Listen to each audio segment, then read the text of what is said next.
Hi, welcome to Flashback Flicks. Today, we'll recap the story of the 2020 movie Soul.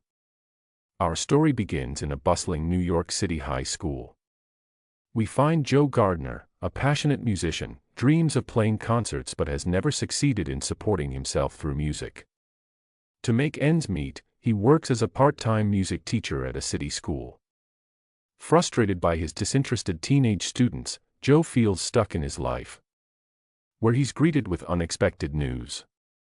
The school board has approved a full-time contract for him, a moment that should be cause for celebration. Yet, as the principal beams at him, James can only muster a weak smile, his eyes betraying a deep-seated disappointment. Later that afternoon, we follow Joe to his mother Libby's sewing shop. Libby, a kind-faced woman in her 70s, listens intently as James shares the news of his contract. Her face lights up with pride, seeing this as the stability she's always wanted for her son. As she chatters excitedly about benefits and future prospects, Joe's phone rings. It's Curly, a former student who's made a name for himself in the local music scene, as he explains that the house band at the Blue Note Jazz Club needs a last-minute pianist for tonight's gig. We watch as Joe's entire demeanor changes. We see a genuine smile spread across his face. He makes his excuses to his mother and rushes out of the shop, to the jazz club for the audition. Joe arrives at jazz club slightly out of breath. Inside, the club is dimly lit, the air thick with anticipation and the lingering notes of the previous set. James makes his way to the stage, where he meets Dorothea, the band's leader and an intimidating presence in the New York jazz scene. Dorothea eyes Joe skeptically, her raised eyebrow speaking volumes about her doubts regarding this last-minute substitute. But as Joe sits at the piano, something magical happens. His fingers hover over the keys for a moment, and then he begins to play. The music that flows from the instrument is transcendent, a perfect blend of technical skill and raw emotion. We see Dorothea's expression change from doubt to surprise. As the set comes to an end, Dorothea approaches Joe. Her words are few but significant. She offers him the regular gig, impressed by his obvious talent and the fresh energy he brings to their sound. Joe is elated, barely able to contain his excitement as he leaves the club. We follow Joe as he walks home through the bustling city streets. The New York is alive with energy, street vendors calling out, taxis honking, and the distant wail of sirens. But James notices none of it. He's so caught up in his thoughts, reliving every moment of the performance, that he fails to notice the world around him. It's this distraction that leads to a fateful moment, an open manhole in his path, unmarked and unnoticed until it's too late. In an instant, Joe falls. The screen goes black. When light returns, we find ourselves in a strange, ethereal place. James, now a glowing blue soul, stands confused on a long conveyor belt. All around him, other souls move peacefully towards a brilliant white light in the distance. This, we learn, is the great beyond, the final destination for souls who have completed their earthly journey. Panic sets in as Joe realizes what's happening. He's not ready for this, not when he's just gotten his big break. We watch as he fights against the conveyor's movement, running in the opposite direction. Other souls call out to him, telling him it's useless to resist, but Joe is determined. In a desperate move, he leaps off the conveyor belt, tumbling through a void of swirling colors and abstract shapes. The fall seems endless until suddenly, Joe lands with a soft thud in a new realm. This place is different from the great beyond. It's vibrant and colorful, filled with soft, rolling hills and abstract structures that defy earthly physics. Tiny, translucent beings bounce around Joe, their laughter echoing in the air. This, we learn, is the great before, where new souls receive their personalities and passions before venturing to Earth. As Joe tries to make sense of his surroundings, a being approaches. This is Jerry, a cosmic entity responsible for shepherding new souls. Jerry's form is abstract, constantly shifting, but their voice is kind and patient as they explain to Joe where he is.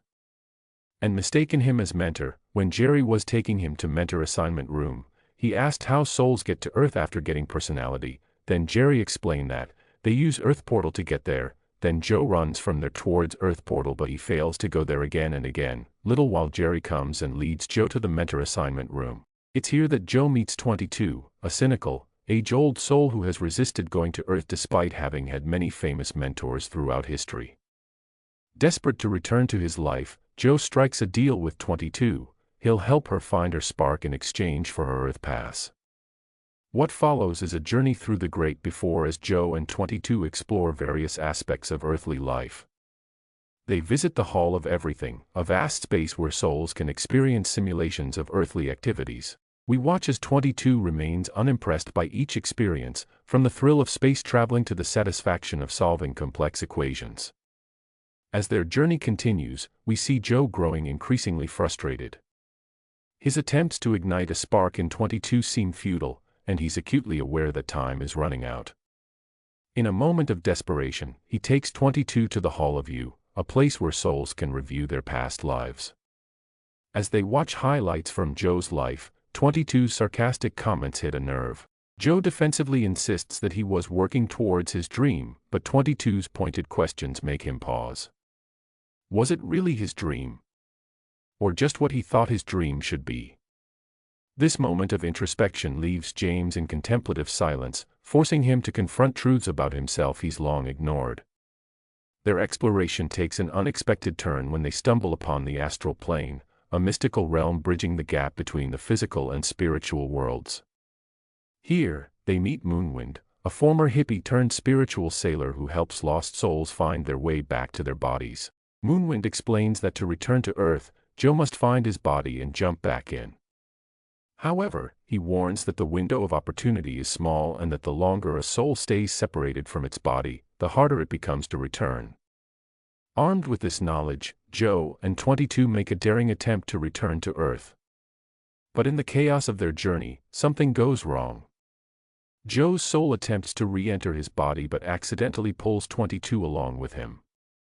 In the ensuing confusion, Joe finds himself inhabiting the body of the hospital's therapy cat, while 22 ends up in Joe's human form.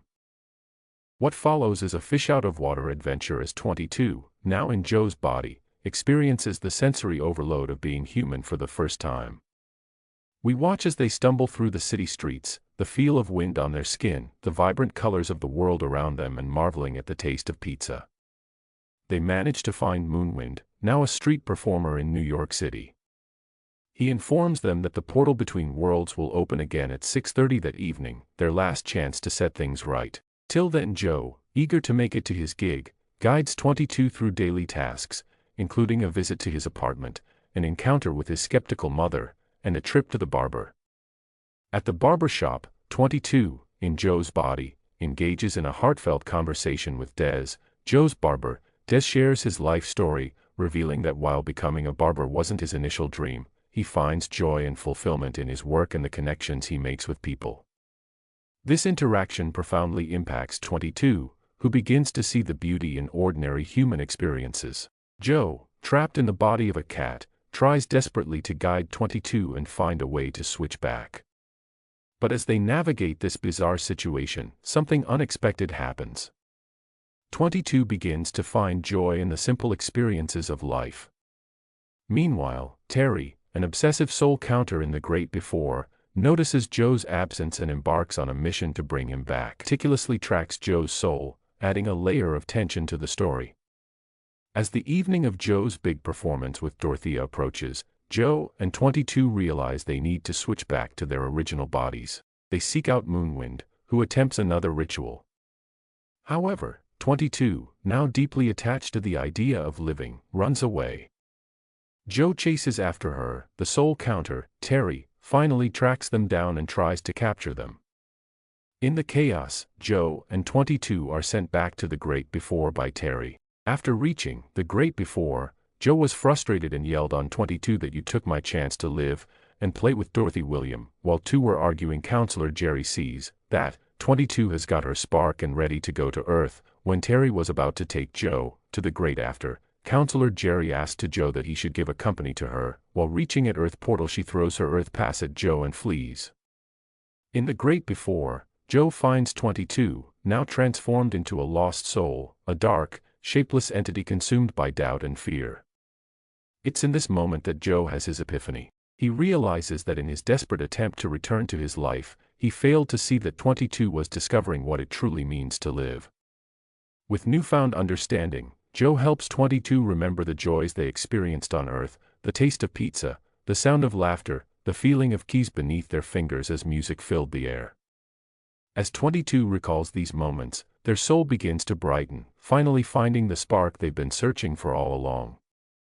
22 earns her Earth pass, and Joe returns it to her, allowing her to begin her life on Earth. Joe then faces the reality of his own death, but the Jerrys, moved by his selflessness and growth, offer him another chance at life. Joe returns to his body with a fresh perspective, ready to embrace life's simple pleasures and everyday moments. Joe performs with Dorothea Williams, delivering a flawless performance. However, he realizes that the fulfillment he sought from the gig is fleeting. Dorothea shares a profound story about a fish searching for the ocean, only to be told that he's already in it, highlighting the importance of appreciating the present moment. Joe's transformation extends beyond his music. We follow him as he walks down the streets of New York, really seeing the world around him for the first time. Savoring the beauty in the ordinary, the sky, the city sounds, the interactions with people. He is ready to live each day to the fullest, cherishing every moment and finding joy in the journey of life itself. So, what did you think of this movie? Let us know in the comments below. If you liked the video, don't forget to like it and subscribe for more movie recaps. See you next time on Flashback Flicks.